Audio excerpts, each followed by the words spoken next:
last week in gaming, everyone. It has been a week in gaming. What with Gamescom news, Kojima wowing us with yet more interesting footage of Death Stranding, and so much more to tell you. I don't know if I can make it. Will I survive delivering you the news? Will this messenger make it through this war-torn battlefield with news after news shooting at me left and right? Oh my god, okay. Am I okay? I don't actually know, but I'm going to try not to mess this up. Let's get to it. Sony has snatched up Insomniac Games, the makers of Marvel's Spider-Man, that's right, for PlayStation 4, as well as franchises like Spyro and Ratchet & Clank. So yeah, the two companies have history, successful history too, especially considering Spider-Man has sold over 13.2 million frickin' copies. And with Microsoft scooping up developers left and right over the past year and change, this team up seems like a smart move by Sony. I'd also bet on Aunt May's life this means a Spider sequel is in the works for PS5. I would have to bet on Uncle Ben's life too for that one. But yeah, eggs. My collar did not grasp. As if Death Stranding wasn't weird enough already, we found out that Sam can take a leak when he wants. Cool. But don't get thirsty about seeing his schlong in the game. IGN reports that you won't be able to check out his ding-dong. That's not gonna happen. Who even wanted that anyway? At Gamescom opening night live, Hideo Kojima explained about the urine part. I have to say, it's late enough to discuss about that, right?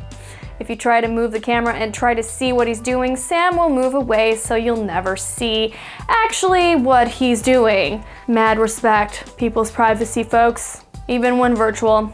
Don't be a Dr. Disrespect. Now come with me if you want to learn about Mortal Kombat 11's Combat Pack. Shang Tsung and Nightwolf are available now, with 4 more fighters joining the fray in the months ahead. And yes, he's back as the Terminator. T-800 sporting Arnold's likeness arrives October 8th. Next up is Sindel on November 26th, then Joker, on January 28th. You know, for deranged villain, he really does seem to take the time to care for his hair. I mean, it's pretty glorious.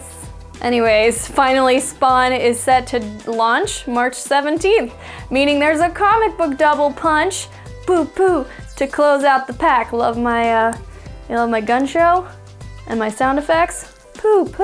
Let's move on. PUBG will be one of the latest games to get console crossplay. US Gamer reports that the added functionality was revealed during the Gamescom installment of Inside Xbox. Crossplay is expected to drop in early October and should, of course, lead to a bigger player base. Plus, now you can hide in the grass with more friends since not everyone has to own the same system. Seriously, I'm stoked for the near future where crossplay is the norm and no special announcement is needed for stuff like this. Let's get to it. Nintendo and Microsoft sitting in a tree. ORIOMG.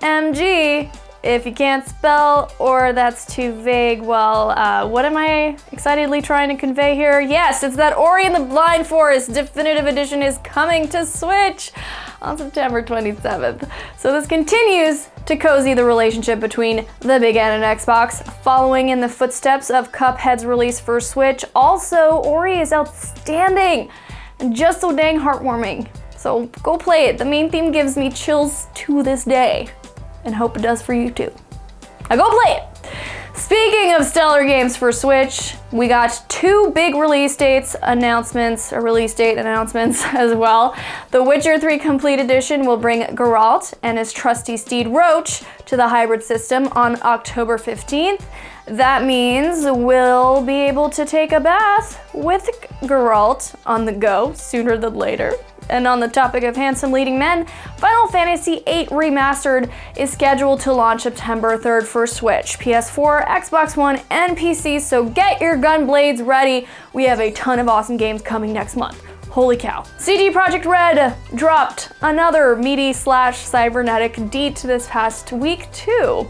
On top of Switcher's 3's release date, we learned Cyberpunk 2077 and Cyber Keanu Reeves will come to Google Stadia. That's not all on the games front for the streaming platform though. Nope. Google highlighted a variety of titles for Stadia on a recent live stream. Kotaku reports like timed exclusive Orcs Must Die 3, Borderlands 3, Mortal Kombat 11, Super Hot, Darksiders Genesis, Watch Dogs Legion, and Windjammers 2. You know, what hasn't been announced for Stadia, which is sort of shocking, Skyrim. I mean, they actually put Skyrim on Amazon Echo, so like it should totally be on Stadia.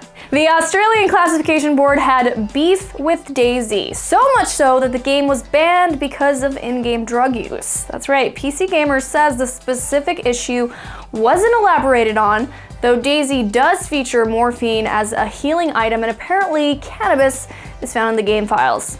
One politician from Down Under finds this whole situation baffling. Tim Quilty told the Parliament of Victoria, Australia is once again the wet blanket and laughingstock of the whole world. It's an embarrassment that we obediently let our government treat us like children. While the rest of the world is legalizing cannabis, we are banning representations of cannabis in video games. Dang, dude, went in hard. Thanks, bro. What do you think the odds are he rolled a fat one later that day to chill out? Pretty high, I'd say. Anyway, Kotaku Australia says the ban has been lifted after a modified version of DayZ was submitted. So they still get to play it, but that's still kind of crazy. Well, they can't play the game in its original form. All right. And guys, that's it for the news this week. Folks, if you like today's show, as always, please show it with a sub, a like, or a comment. Thank you, as always, for watching every week, and for those who tune in for the actual premiere and are in chat right now, I see you. You guys rule. I know it's a short one for you today, but mind you, it's the weekend, and the only thing I ever want you guys to do is to enjoy the wonders of this world and go out to your living room and or computer desk to play something nice, something that will just fill you with the joys of shooting down other players in Fortnite or Apex, whatever you like. Okay, bye everyone. I'll see you guys next week.